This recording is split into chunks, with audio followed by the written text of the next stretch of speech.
గణపతి పప్ప మోర్య. నమస్కారం అండి, వెల్కమ్ టు మై ఛానల్ మా ఇల్లు పొదరిల్లు. వేసవి కాలం హాలిడేస్ కదండి, మీకు ఏదైనా కొత్తగా కర్రీ ట్రై చేసి చూపిస్తాం అనుకుంటున్నానండి. ఈ కర్రీ మా అమ్మ మాకు చిన్నప్పుడు చేసి పెట్టేదండి. చాలా టేస్ట్గా ఉంటుంది, అందరూ చాలా ఇష్టంగా తినేవాళ్ళం అండి. పిల్లలకి రోజు చేసేదే కాకుండా ఏదైనా వెరైటీగా చేసి పెడితే వాళ్ళు కూడా ఇష్టంగా తింటారు కదండి. అందుకని మీకు ఈ కర్రీ పరిచయం చేపిస్తున్నానండి నేను. ఓకే అండి, అప్పడాల మసాలా కర్రీ అండి. ఈ కర్రీకి కావాల్సిన పదార్థాలు అండి: పోపుల సామాన్లు, కరివేపాకు, కొత్తిమీర, వేయించుకున్న అప్పడాలు, ఉడకపెట్టుకున్న శనగపప్పు అండి. శనగపప్పు ఎక్కువగా ఉడకకూడదండి, ఇలా ఉండాలి, పప్పులు పప్పులుగా ఉండాలి ఈ కర్రీకి. మసాలాకు కావాల్సిన పదార్థాలండి: తెల్లగడ్డ, అల్లం, పసుపు, ఉప్పు, ధనియాల పొడి, కొబ్బరి, మిరప్పొడి అవన్నీ కలిపి గ్రైండ్ చేసుకోవాలండి. ఓకే అండి, కడాయి పెట్టుకొని స్టవ్ వెలిగించుకోవాలండి. స్టవ్ వెలిగించిన తర్వాత కడాయి కొంచెం వేడెక్కాలండి. వేడెక్కిన తర్వాత కొంచెం ఆయిల్ వేసుకోవాలండి.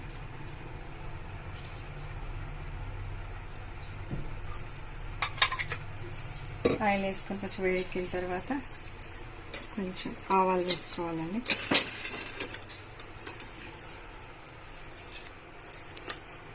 కొంచెం ఆవాలు వేసుకోవాలండి.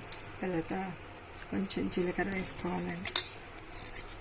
రెండు ఎండుమిర్చి వేసుకోవాలండి, ఎక్కువ లేకుండా.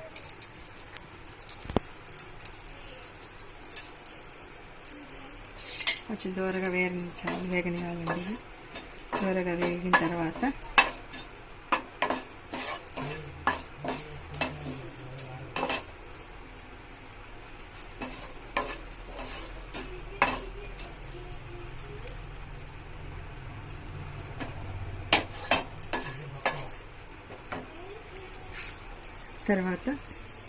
ఆనియన్ వేయాలండి.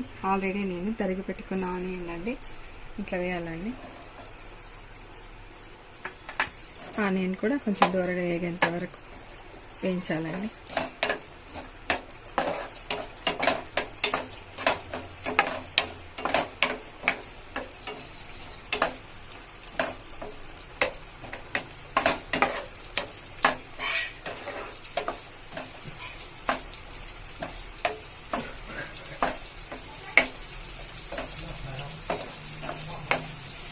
దూరగా వేయించాలండి. దూరగా వేగిన తర్వాత ఆల్రెడీ మనం గ్రైండ్ చేసి పెట్టుకున్న మసాలాలు ఇందులో వేసేసేయాలండి.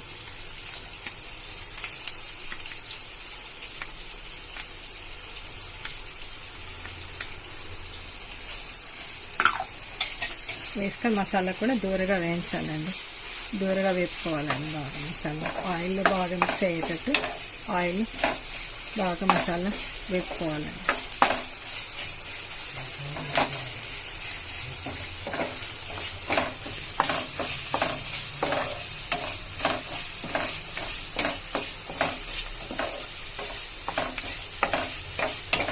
వేసుకున్న తర్వాత ఆల్రెడీ మనం టమాటా గ్రైండ్ చేసి పెట్టుకున్నాం కదండి, ఆ టమాటా కూడా ఇందులో వేసేసేయాలండి. వేసి పెట్టుకున్నాక టమోటా మసాలా బాగా మిక్స్ అయ్యేటట్టుగా బాగా దూరగా వేయించాలండి. దూరగా వేగిందని మనకి ఎట్లా అంటే తెలియాలంటే ఆయిల్ అనేది బయటికి రావాలండి. కొంచెం పైకి వస్తే మసాలా వేగినట్టండి. ఆయిల్ బాగా పైకి వచ్చేంత వరకు మసాలా బాగా వేపుకోవాలండి.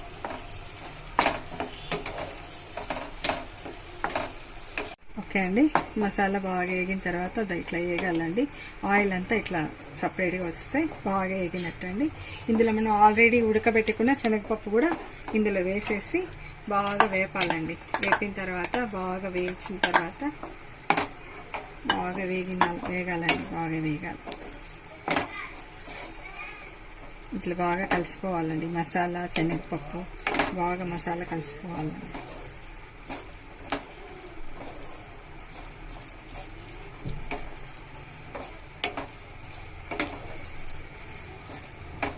వేస్తున్న కొంచెం బాగా వేగిన తర్వాత కొంచెం వాటర్ యాడ్ చేసుకోవాలండి.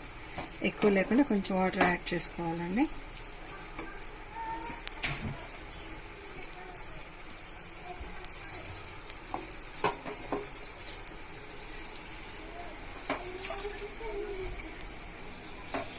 కొంచెం కొంచెం కలుపుకుంటూ వాటర్ వేసుకోవాలండి.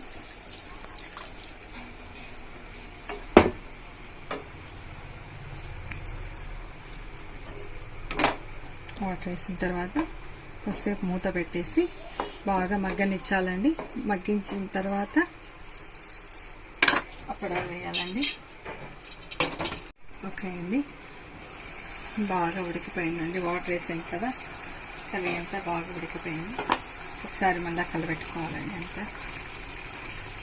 కొంచెం బాగా వేగిందని చూసుకొని ఆల్రెడీ వేయించి పెట్టుకున్న అప్పడాలండి. ఈ యొక్క అప్పడాలని నాలుగు ముక్కలుగా చేసి వేయించుకోవాలండి. ఎక్కువ అప్పుడు చేయకూడదు, ఇలా వేసేసేయాలండి.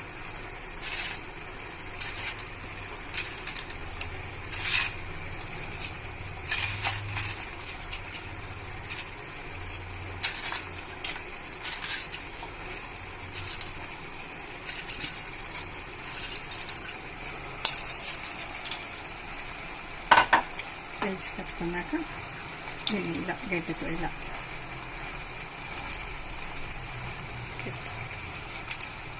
కిందికి కానీ వత్తేస్తామంటే అప్పడాలంతా ఎక్కువ ఇరిగిపోయింది అనుకోండి, అంతా కర్రీ అంతా బాగోదు. ఇట్లా ముక్కలుగా పెద్ద పెద్ద ముక్కలుగా ఉంటే కొంచెం తినడానికి బాగుంటుందండి కర్రీ.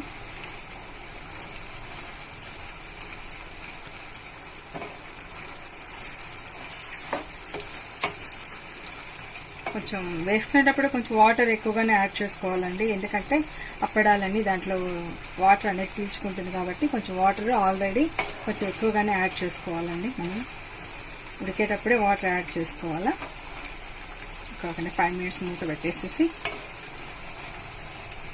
ఓకే అండి, 5 మినిట్స్ తర్వాత కొంచెం కొత్తిమీర వేసుకోవాలండి.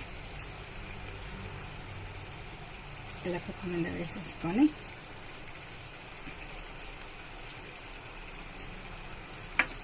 ఒకసారి మళ్ళీ ఇంత కర్రీ అంతా కలపెట్టేసుకొని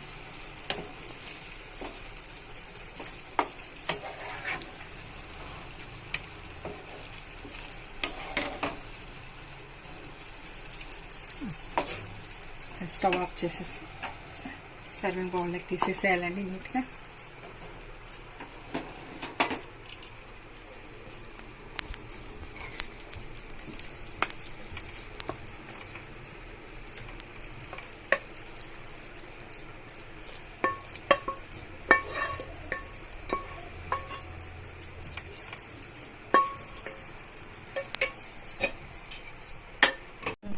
ఓకే అండి, అప్పడాల మసాలా కర్రీ రెడీ అయిపోయింది.